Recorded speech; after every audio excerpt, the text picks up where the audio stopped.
Halo semua, di sini saya akan mempresentasikan tentang proyek pembuatan suatu aplikasi, di mana aplikasi ini berhubungan dengan pandemi COVID-19 yang terjadi akhir-akhir ini.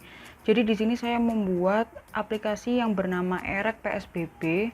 Apa itu? Aplikasi ini merupakan suatu sistem registrasi online yang berbasis website, di mana aplikasi ini digunakan untuk mempermudah proses pemeriksaan ketika memasuki wilayah PSBB.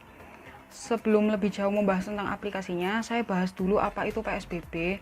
Jadi seperti yang telah kita semua ketahui bahwa ketika penyebaran virus corona ini semakin meluas, akhirnya pemerintah mengeluarkan satu kebijakan yang dinamai dengan PSBB. PSBB itu sendiri merupakan singkatan dari pembatasan sosial berskala besar, di mana kebijakan ini tujuannya adalah untuk membatasi aktivitas semua orang di luar rumah.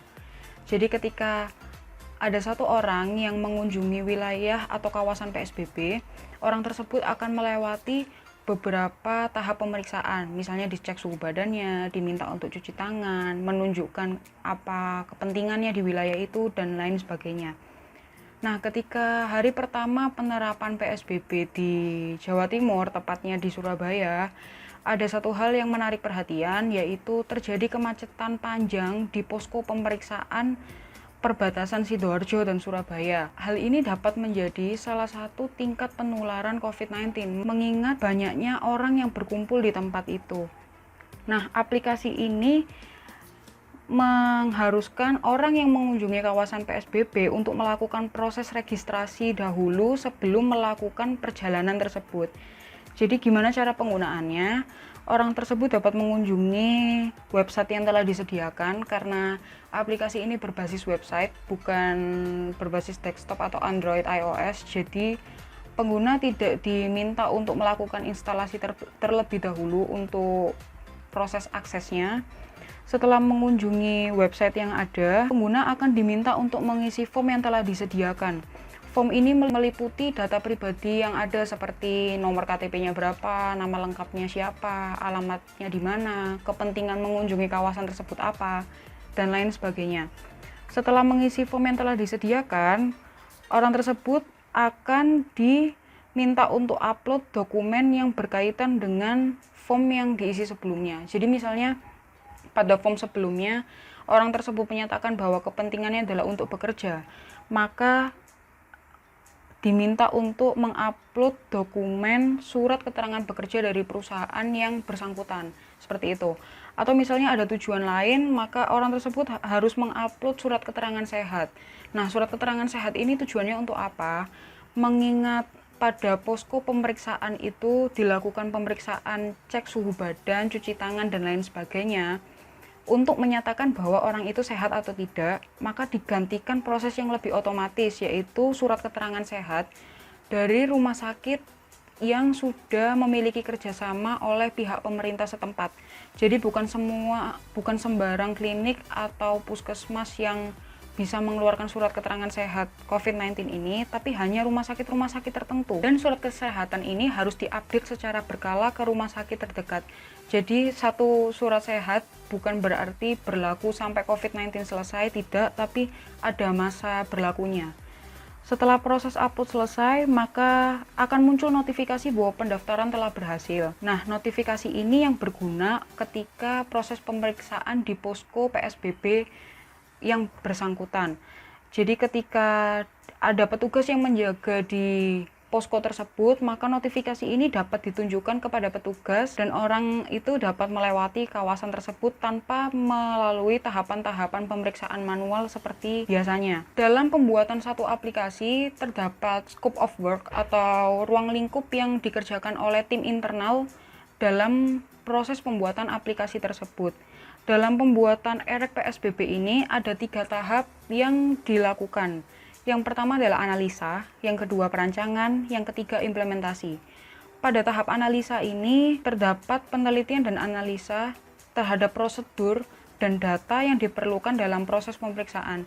Jadi prosedurnya pemeriksaan itu seperti apa, data yang dibutuhkan seperti apa. Itu akan mendukung dalam pembuatan aplikasi ini. Setelah ditemukan datanya apa saja dan prosedurnya seperti apa, maka dimunculkan suatu spesifikasi sistem di mana seperti apa EREC PSBB ini akan dibuat aplikasinya. Setelah spesifikasi ini diketahui, maka dapat dibuat desain sistem yang akan diterapkan pada aplikasi ini. Desain ini meliputi 3 hal. Yang pertama basis data, yang kedua user interface, yang ketiga flow system. Jadi apa itu basis data? Basis data merupakan wadah untuk menyimpan semua data yang masuk ke dalam sistem EREC PSBB. Jadi pengisian form, pengisian dokumen, itu semua akan masuk ke dalam basis data ini. Setelah itu dilanjutkan ke user interface. User interface ini merupakan tampilan yang dapat diakses dan dilihat secara langsung oleh pengguna yang menggunakan EREC PSBB ini. Setelah desain user interface dilalui, maka dapat lanjut ke proses desain flow system. Desain flow system ini meliputi alur dari aplikasi ini berjalan. Jadi setelah pengisian form harus kemana, dan apa yang harus dilakukan user, itu masuk ke flow system ini. Setelah desain sistem ini dilakukan, maka muncul gambaran besar dari aplikasi tersebut yang dinamakan dengan prototype. Ketika prototipe tersebut dianggap sudah bagus dan baik untuk diimplementasikan, maka masuk ke tahap implementasi di mana program itu dibuat, yang biasa disebut dengan coding. Setelah pembuatan aplikasi dilakukan, maka masuk ke tahap testing. Tahap testing ini merupakan tahap uji coba apakah aplikasi tersebut memang sudah layak untuk diakses secara umum. Apabila sudah, maka aplikasi dapat diakses secara umum dan masuk ke tahap maintenance. Tahap maintenance ini adalah pemeliharaan, jadi ketika aplikasi tersebut dapat diakses secara umum dan diterapkan pada masyarakat, apakah ada kendala-kendala atau masalah yang muncul ketika data itu terinput secara banyak ke dalam sistem dan lain sebagainya. Ketika ada permasalahan, maka tim internal dapat mengatasi setiap permasalahan tersebut. Itu masuk ke dalam tahap maintenance. Nah, untuk jadwal pelaksanaannya, berapa lama sih untuk membuat aplikasi ini? Untuk melakukan analisa prosedur dan data diperlukan 4 hari. Jadi secara garis besar diperlukan 4 hari untuk mengetahui spesifikasi aplikasi ini seperti apa. Setelah diketahui spesifikasinya, diperlukan 4 hari juga untuk melakukan desain sistem, untuk melakukan perancangan database, user interface, flow system. Jadi diperlukan 4 hari untuk mengetahui seperti apa gambaran dari aplikasi ini atau yang dinamakan dengan prototype. Setelah tahap desain dilalui, diperlukan 42 hari agar diketahui bahwa aplikasi itu memang sudah baik dalam pemrosesan data atau belum. 42 hari ini terdiri dari proses coding, proses testing, dan proses maintenance. Proses maintenance ini sendiri terdiri dari 20 hari kerja.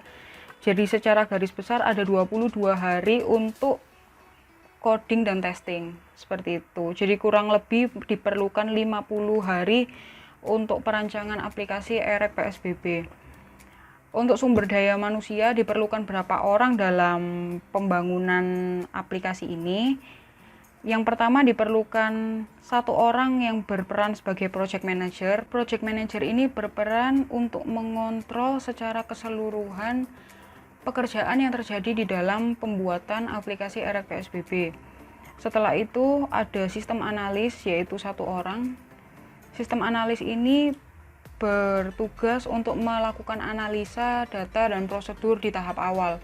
Untuk proses analisa ini, project manager juga berperan dalam melakukan analisanya. Setelah melewati tahap analisa, masuk ke dalam perancangan. Dalam perancangan database, user interface, dan flow system diperlukan desainer sebanyak 2 orang dan engineer sebanyak 2 orang. Setelah desain sistem keluar, maka ada tahap implementasi.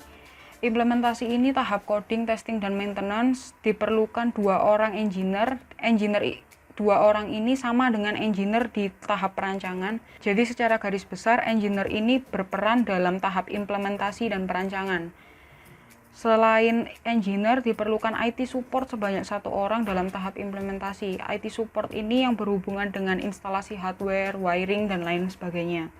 Jadi total secara keseluruhan, sumber daya manusia yang diperlukan dalam pembuatan aplikasi ini sebanyak 7 orang.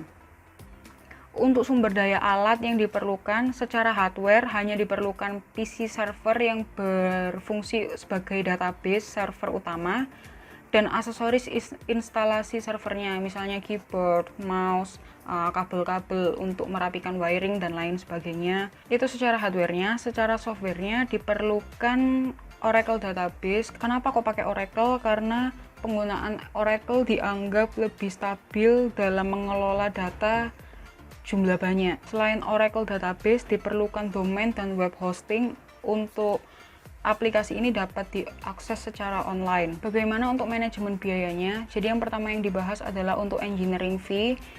Untuk semua jabatan, pembayaran ini diperkirakan secara mingguan. Jadi estimate ini merupakan perkiraan maksimal yang dikeluarkan untuk engineering fee. Untuk project manager per minggunya 900.000, sistem analis 700.000, desainer 600.000, engineer 600.000, IT support 450.000. Dengan perkiraan maksimal total engineering fee ini adalah 30.250.000. Itu untuk engineering fee. Dan untuk hardware dan software, untuk pembelian hardware yaitu PC server dan aksesoris totalnya 12.500.000, dan pembelian license domain, web hosting, dan Oracle Database totalnya 8.900.000. Untuk manajemen biayanya seperti itu. Dan bagaimana untuk analisa resiko yang ada? Setiap pembuatan aplikasi pasti memiliki resiko dalam implementasinya. Nah, dilakukan analisa ini tujuannya untuk meminimalkan resiko yang terjadi. Apa saja resiko dalam pengembangan sistem ERP PSBB ini? Yang pertama adalah penggunaan informasi oleh pihak-pihak yang tidak seharusnya memiliki hak akses. Yang kedua adalah human error. Human error di sini yang dimaksudkan adalah untuk orang-orang yang kurang mengerti dalam proses pengoperasian aplikasi ERP PSBB ini. Yang ketiga adalah padatnya traffic data sehingga mengakibatkan gagalnya proses input atau output data. Yang dikhawatirkan adalah ketika semakin banyak jumlah data yang masuk ke dalam database, maka gagal untuk proses input-output data sehingga aplikasi tersebut tidak dapat diakses dalam kurun waktu tertentu. Yang keempat adalah kerusakan hardware. Yang kelima adalah gagal masuk ke dalam sistem karena koneksi internet yang kurang stabil. Mengingat aplikasi ini merupakan aplikasi yang berbasis online, maka ketika koneksi internet tidak stabil, hal tersebut mengakibatkan tidak dapatnya aplikasi ini diakses. Sekian presentasi dari saya Esther Yolanda, terima kasih.